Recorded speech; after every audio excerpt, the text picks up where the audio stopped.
Today we're going to take a look at EU4, only it's in CK3. This save comes courtesy of a boy in my Discord named Faded. He used to be a patron of mine. He's an absolute studly human. I'll have the save linked in the description if you want to try it out yourself. He took the entire map of EU4 in 1444 and ported it over into CK3. Now, obviously, some things are going to be a little different. We're not going to have an HRE. We're not going to have a Reformation. Those sorts of mechanics don't exist in this game, but we will see some interesting border changes. I can promise you that. I've been really enjoying getting into some Civ on the channel, a little bit of CK3 and some Hearts of Iron here. If you guys have a suggestion of a mod or a save or something of various Paradox titles that you think would do well on the channel, make sure you leave it in the comments below. Of course, if you enjoy the video, don't forget to leave a like on it and take the link and share it with a friend who you think might also enjoy it with you. Ottomans do as Ottoman does. Karaman and Kandar have been gobbled up, and Austria just absolutely gobbling up every single person down here in Bavaria and southern Germany. But without an HRE, I imagine that they're not going to be as strong, but they're growing very quickly, like super quickly. And right after I mentioned the Ottomans being big and strong and doing Ottoman things, they even annexed another province down here. Bulgaria gets released from them, probably from a faction, if I had to guess. But yeah, they don't look very good. Not like the Two Sicilies. They look pretty good. I like the Two Sicilies. And of course, a lot of these like diplomatic actions that you would normally have in EU4, like the Kalmar Union, don't exist in this timeline. I don't think there's an easy way to show it without just having them be a subject of them directly. So yeah, there's a lot more independent nations. And it ain't all sunshine and rainbows over in Horde lands. Oirot literally just collapsed, just completely fell apart into a bunch of little like individual counts. Maybe we'll see the rise of the Mongols. I don't actually know if they're in this save or if it's possible, but we'll see how it goes. Oh no, Austria, what have you done? They formed Bavaria, and Austria is no more. Archduke Werner II von Habsburg of Bavaria. It's got a ring to it. Just another day in the Balkans. We've got countries breaking away from other countries and then having civil wars within their new countries. So yeah, Bulgaria not looking good. Neither does Albania. Apparently Albania is having a little bit of a civil war as well. But how about Poland taking all of Pomerania? All of it. Literally all of it. Looks like Stettin became part of Poland quite a bit earlier in this timeline. And things just keep on getting weirder. We have Occitania split from France and Lotharingia up in the north. After France had dominated Burgundy and taken all of this land, it's now split free. And it is Lotharingia again. I don't know, giving me a little bit of antebellum vibes. What do you guys think? And meanwhile, the theme of civil wars continue with the Ottomans now having a civil war and Byzantium still chilling, just sitting still, not getting annexed. And it actually looks like they're currently in a war to maybe even take some land back from the Ottomans. Oh yeah, baby, this is what I'm talking about. Byzantium, the purple phoenix, rising from the ashes. Meanwhile, the Ottomans are completely crumbling, and it looks like Bulgaria actually crumbling quite a bit as well, a bunch of little breakaway counties.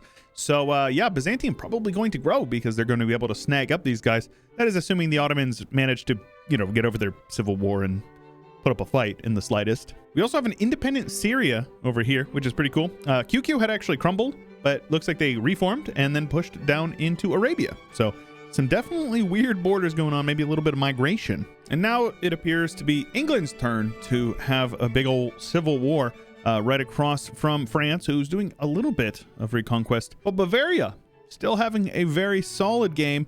Looks like a lot of the nations down here in northern Italy have consolidated, as has Ruthenia, I guess. Lithuania formed Ruthenia, and they're doing pretty good. So I'm rooting for them. All right. Now I've officially seen it all. Not only did Pomerania break free and then form after being released from Poland, but then Poland became Pomerania. And so now we have Pomerania and Ruthenia, where Poland and Lithuania are in vanilla EU4. So that's a thing in this timeline. And that's not even mentioning Denmark in Prussia. So, and Munster, apparently. I don't even know where this one comes from. Though I do appreciate seeing the superior member of the Netherlands in control of the Netherlands. Meanwhile, Bavaria just continuing to dominate. I don't know how they're doing so well, but they certainly are. And then there's this. Whatever this is. It feels like blasphemy. I think it might be blasphemy. What do you guys think about this? How does this make you feel? Ooh, but shout out Man in control of Northern Ireland here. Must be going through the mission tree that I made for Antebellum. If you don't know, you can do some pretty fun stuff in that mod as Man. Maybe even proclaim yourself the Emperor of Mankind. We have a split in the Bavarian Empire with Germany being formed. So it looks like there must have been a succession or something like that. And we now have Bavaria and Germany separate from each other.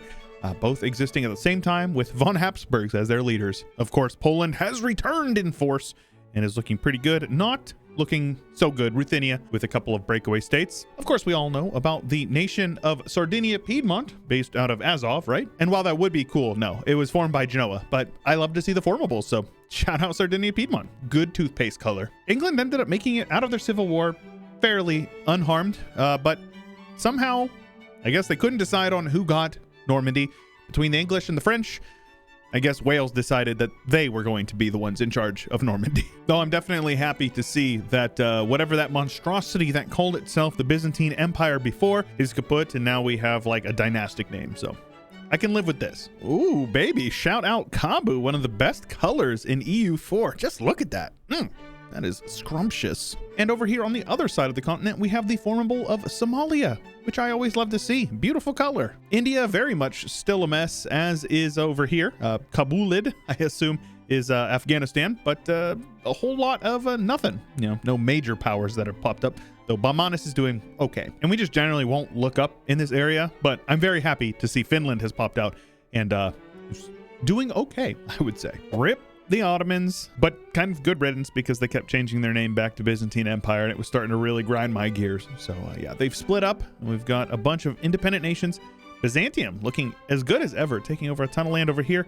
They've actually made their way over into Sicily. Byzantium having a very good renaissance of a game. The Mamluks formed Arabia and then they changed their name over here. So Mamluks having a very good game as well. We also have an Andalusia that is formed over here, but is north of Portugal, who owns a lot of land in southern Iberia, who's lost some land to Castile and is currently in a war against them.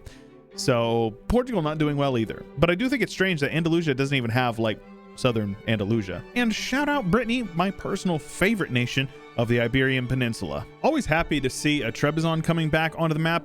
Not sure I was really expecting Venice or Polotsk to have land down here in Anatolia, but I guess it's still anybody's game. Bulgaria has made a bit of a comeback, taking some land over here in the edge of the Balkans, as well as down in Peloponnesia, I think this area is called. And the mainland of Europe is pretty compartmentalized. I'd say Bavaria, Germany, and Bohemia, all those guys have kind of solidified their areas. Poland, Hungary, not a whole lot of border changes, but Burgundy getting a little bit bigger, a little bit shorter, but a little bit wider maybe, just, you know, kind of like how some of us are, you know, me, as I get a little bit older, I get a little bit shorter, a little bit wider. Though shout out France, absolutely on life support right now. Definitely not something you see very often in EU4, so a welcome change. And the big bad guy of the north here, England finally making something happen, taking a bit of land from Scotland as well as Ireland, but Wales still firmly in control of southern Ireland as well as Normandy. So definitely some weird stuff going on over here.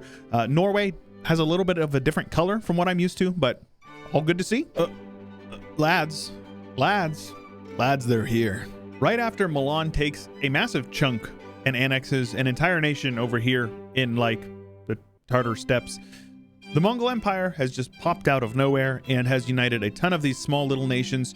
And I imagine that this is going to lead to some interesting outcomes, especially when you consider that most of these nations out here are very weak horde nations, and they're not really going to run into any like real resistance until they get into maybe Ruthenia, maybe Livonia. Things are probably going to be pretty gnarly. Yeah, they just full annex Transoxiana and the Timmy, and now they're bordering a bunch of boys down here.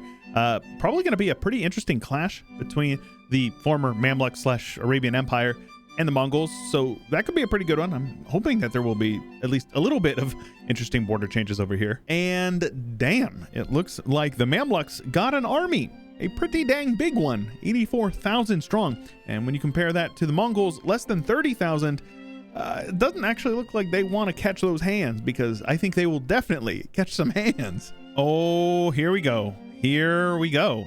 So they did attack them basically for everything. I don't think they're going to win. I think the Mamluks are going to lead to the fall of the Mongols. I think they may have just messed around, and they're about to find out. Oh, okay. So that is a thing. The Mongols came in, occupied like 10 provinces real quick, won a couple of battles, like 2 battles, and then just peaced out. And now the Mamluks are gone. And now the Mongols go all the way from Siberia to Benghazi.